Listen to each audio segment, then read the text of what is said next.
Husqvarna 2100 CD capacitor discharge. Recently rebuilt it. Came with scored piston and cylinder. Managed to save the cylinder.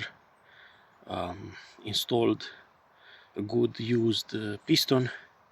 Originally the set piston and cylinder, it was Kolben Schmidt with 2 thin rings, and I've installed a piston Kolben Schmidt with 2 thick rings.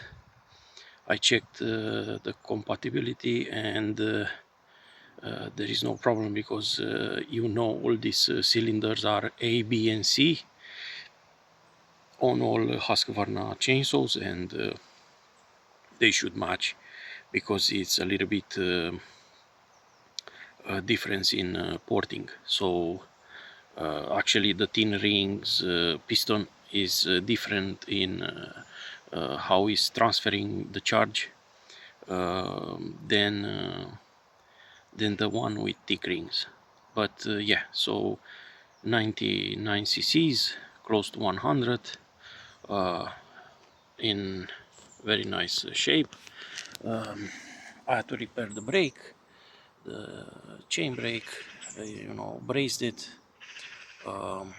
bended that stainless steel tube. What else? As you can see, everything works perfect. The piston I've installed, like I said, it was used, but in good condition. Yeah, everything looks good. So painted the muffler.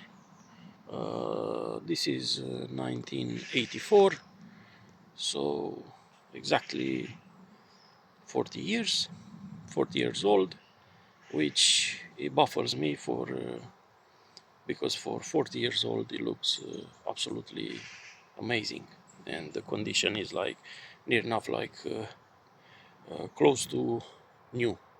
I dismantled it and I checked everything is perfect. So yeah, let's hear this bad boy running.